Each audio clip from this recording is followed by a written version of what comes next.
वंदे वांछित लाभाय चंद्रार्ध कृत शेखराम वर्षारूढ़ाम शूलधराम शैलपुत्री यशस्विनीम। प्रेम से बोलिए जय माता दी। आज की इस वीडियो में हम दुर्गा सप्तशती के प्रथम अध्याय का अध्ययन करेंगे।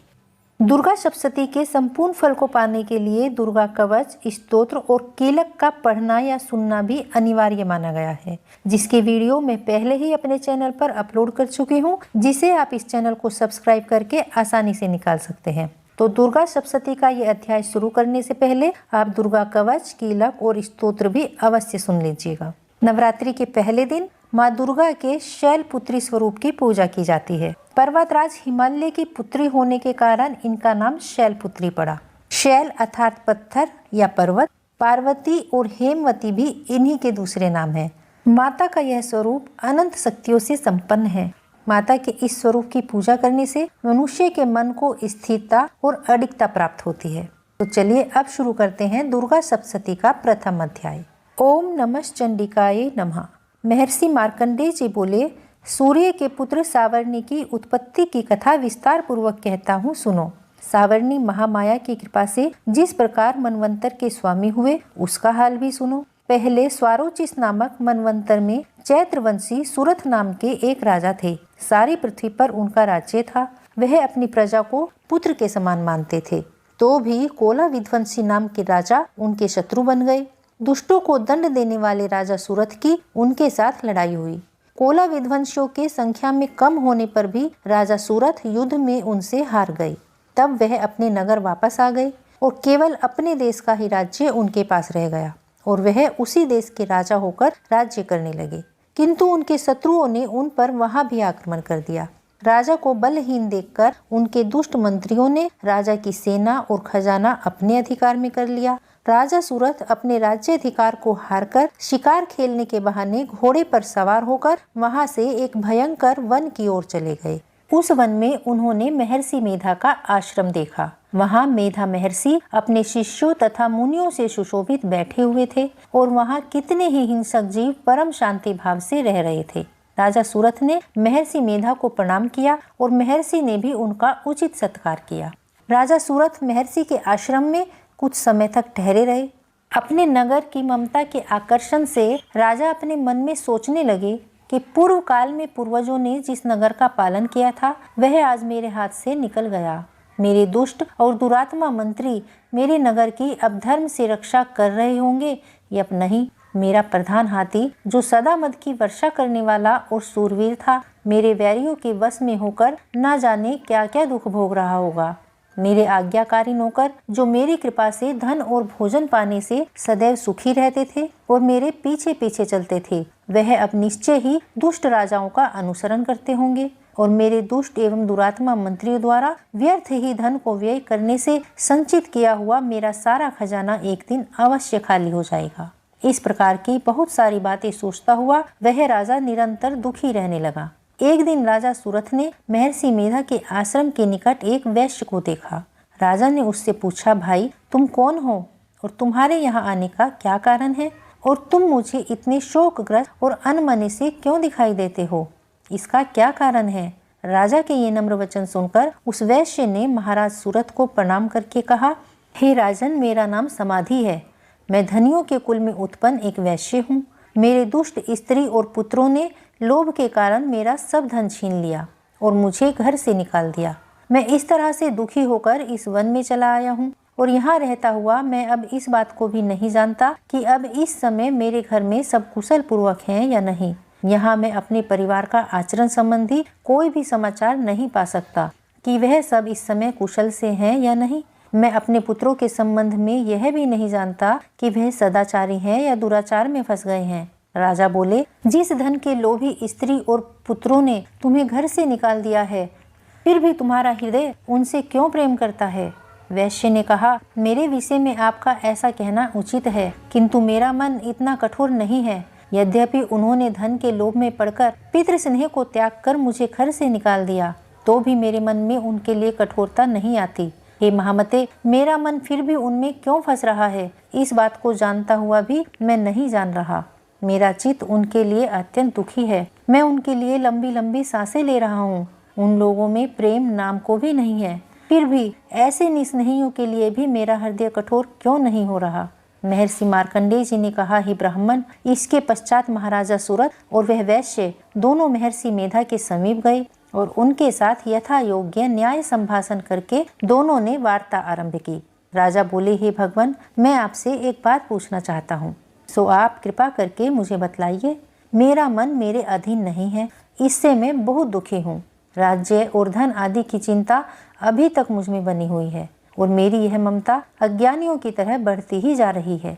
और यह समाधि नामक वैश्य भी अपने घर से अपमानित होकर यहाँ आया है।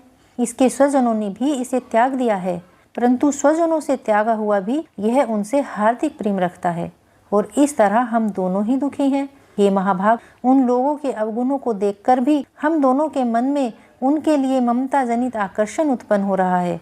हमारे ज्ञान रहते हुए भी ऐसा क्यों है? अज्ञानी मनुष्यों की तरह हम दोनों में यह मूर्खता क्यों है? महर्षि मेधा ने कहा, विषम मार्ग का ज्ञान सब जंतुओं को है। सभी के लिए विषय पृथक पृथक होते हैं। कुछ प्राणी दिन में नहीं देखते तो कुछ रात को नहीं देख पाते, परंतु कोई जीव ऐसे भी होते हैं जो दिन और रात दोनों में देख सकते हैं।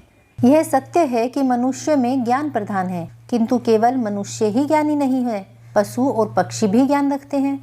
जैसे यह पशु पक्षी ज्ञानी है, वैसा ही मनुष्यों का भी ज्ञान है, और जो ज्ञान मनुष्यों में है वैसा ही पशु पक्षियों में, तथा अन्य कई बातें भी दोनों में एक जैसी पाई जाती हैं। ज्ञान होने पर भी इन पक्षियों की ओर देखो, अपने भूख से पीड़ित बच्चों की चोंच में कितने प्रेम से अन्न के दाने डालते हैं। हे राजन, ऐसा ही प्रेम मनुष्यों में अपनी संतान के लिए पाया जाता है। लोभ के कारण अपने उपकार का बदला पाने के लिए मनुष्य पुत्रों की इच्छा करते हैं और इसी प्रकार मोह के गड्ढे में गिरा करते हैं। भगवान श्री हरि की जो माया है, उसी से यह संसार मोहित हो रहा है। इसमें आश्चर्य की कोई बात नहीं है, क्योंकि यह भगवान विष्णु की योग निद्रा है। वह माया ही तो है जिसके कारण संसार मोह में जकड़ा हुआ है। यही महामाया भगवती देवी ज्ञानियों के चित्त को बलपूर्वक खींचकर मोह में डाल देती है और उसी के द्वारा संपूर्ण जगत की उत्पत्ति होती है। यही भगवती देवी प्रसन्न होकर मनुष्य को मुक्ति प्रदान करती है और यही संसार के बंधन का कारण है तथा संपूर्ण ईश्वरों की भी स्वामिनी है। महाराजा सुरथ ने पूछा, हे भगवान, वह देवी कौन सी है जिसको आप महामाया कहते हैं? हे ब्राह्मण, वह कैसे उत्पन्न हुई और उसका क्या कार्य है? उसके चरित्र कौन कौन से हैं? हे प्रभु, उसका जैसा प्रभाव हो, जैसा स्वरूप हो, वह सब कृपा करके मुझसे कहिए, मैं आपसे सुनना चाहता हूँ। महर्षि मेधा बोले, हे राजन, वह देवी तो नित्य स्वरूपा है। उसके द्वारा यह संपूर्ण संसार रचा गया है, तब भी उसकी उत्पत्ति अनेक प्रकार से होती है। वह सब आप मुझसे सुनो। वह देवताओं का कार्य सिद्ध करने के लिए प्रकट होती है, उस समय वह उत्पन्न हुई कहलाती है। संसार को जल में करके जब भगवान विष्णु योग निद्रा का आश्रय लेकर शेष सैया पर सो रहे थे, तब मधु कैटभ नाम के दो असुर उनके कानों के मैल से प्रकट हुए। वह श्री ब्रह्मा जी को मारने के लिए तैयार हो गए। श्री ब्रह्मा जी ने जब उन दोनों को अपनी ओर आते देखा और यह भी देखा कि भगवान विष्णु योग निद्रा का आश्रय लेकर सो रहे हैं, तो वह उस समय श्री भगवान के जागने के लिए उनके नेत्रों में निवास करने वाली योग निद्रा की स्तुति करने लगे। श्री ब्रह्मा जी ने कहा, हे देवी, तुम ही स्वाहा, तुम ही स्वधा और तुम ही वशटकार हो। स्वर भी तुम्हारा ही स्वरूप है, तुम ही जीवन देने वाली सुधा हो। नित्य अक्षर प्रणव में अकार उकार मकार, इन तीनों में माताओं के रूप में तुम ही स्थित हो। इसके अतिरिक्त जो बिंदु पथ अर्ध मात्रा है, जिसका कि विशेष रूप से उच्चारण नहीं किया जाता, हे देवी, वह भी तुम ही हो। हे देवी, संध्या, सावित्री तथा परम जननी भी तुम ही हो। तुम इस विश्व को धारण करने वाली हो। तुमने ही इस जगत की रचना की है और तुम ही इस जगत का पालन करने वाली हो और तुम ही कल्प के अंत में सबको भक्षण करने वाली हो। हे देवी, जगत की उत्पत्ति के समय तुम सृष्टि रूपा होती हो, पालन काल में स्थित रूपा और कल्प के अंत में संहार रूप धारण कर लेती हो। तुम ही महाविद्या, महामाया, महामेधा, महारात्रि और मोहरात्रि हो। श्री ईश्वरी और बोध स्वरूपा बुद्धि भी तुम ही हो। लज्जा, पुष्टि, तुष्टि, शांति और क्षमा भी तुम ही हो। तुम खड़ग धारिणी, शूल धारिणी, घोर रूपा तथा गदा, चक्र, शंख और धनुष को धारण करने वाली हो। बाण, भुशुंडी और परिध, यह भी तुम्हारे ही अस्त्र हैं। तुम सौम्य और सौम्यतर हो। यही नहीं, बल्कि जितनी भी सौम्य तथा सुंदर वस्तुएं इस संसार में है, उन सब से बढ़कर सुंदर तुम हो। पर और अपर सबसे पर रहने वाली सुंदर तुम ही हो। हे सर्वस्वरूपे देवी, जो भी सत असत पदार्थ हैं, उनमें जो भी शक्ति है वह तुम ही हो। ऐसी अवस्था में भला तुम्हारी स्तुति कौन कर सकता है। इस संसार की सृष्टि, पालन और संहार करने वाले जो भगवान हैं, उनको भी जब तुमने अपनी निद्रा के वशीभूत कर दिया है, तो फिर तुम्हारी स्तुति कौन कर सकता है। मुझे भगवान विष्णु तथा भगवान शंकर को शरीर धारण कराने वाली तुम ही हो। तुम्हारी स्तुति करने की शक्ति किसमें है।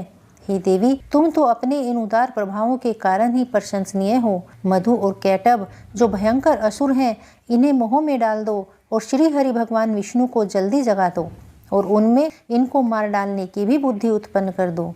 महर्षि मेधा बोले, हे राजन, जब श्री ब्रह्मा जी ने देवी से इस प्रकार स्तुति करके भगवान को जगाने तथा मधु और कैटभ को मारने के लिए कहा, तो वह भगवान श्री विष्णु के नेत्र, मुख, नासिका, बाहु, हृदय और वक्ष स्थल से निकलकर श्री ब्रह्मा जी के सामने खड़ी हो गई।